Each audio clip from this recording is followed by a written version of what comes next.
যেভাবেই হোক আমরা আর্জেন্টিনাকে এই ম্যাচে হারাবো। আর্জেন্টিনা বনাম চিলির ম্যাচ নিয়ে আর্জেন্টিনাকে হুমকি দিয়ে এবার একই বলল চিলির ফুটবলার আর্তুরো ভিদাল। বিস্তারিত জানুন ভিডিওতে। আগামী 6 সেপ্টেম্বর ল্যাটিন আমেরিকা অঞ্চলের 2026 বিশ্বকাপ বাছাই পর্বের ম্যাচ খেলতে মাঠে নামতে চলেছে আর্জেন্টিনা এবং চিলি। এদিন আর্জেন্টিনা নিজেদের ঘরের মাঠে চিলির বিপক্ষে খেলতে নামবে। সর্বশেষ 2024 সালের কোপা আমেরিকার গ্রুপ পর্বের ম্যাচে মুখোমুখি হয়েছিল এই দুই দল।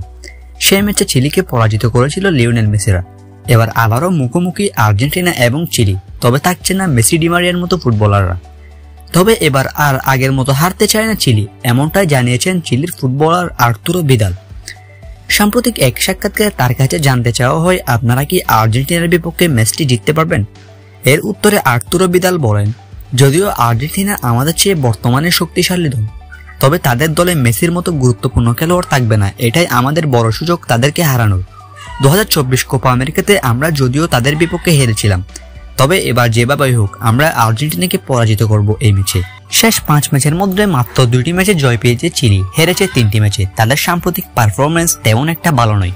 অন্যদিকে বর্তমানে তুখোড় ফর্মে রয়েছে আর্জেন্টিনা। দলটি বর্তমান কোপা আমেরিকা এবং বিশ্ব চ্যাম্পিয়ন। কিছুদিন আগে শক্তিশালী কলম্বিয়াকে পরাজিত করে কোপা আমেরিকা চ্যাম্পিয়ন হয়েছে আর্জেন্টিনা। শেষ 5 ম্যাচের মধ্যে 5টি ম্যাচে জয় পেয়েছে তারা, নেই কোনো হার কিংবা ড্র। যদিও চিলির বিপক্ষে এই ম্যাচটিতে দেখা যাবে না লিওনেল মেসি, আনহেল ডি মারিয়ার মতো ফুটবলারদের, তবে থাকছেন Paulo Dybala, Julian Alvarez, Lautaro মার্টিনেসরা আক্রমণভাগে। আপনার মতে এই ম্যাচটি কে জিতবে, আর্জেন্টিনা নাকি চিলি? কমেন্ট বক্সে অবশ্যই জানিয়ে দিন আপনার মতামত।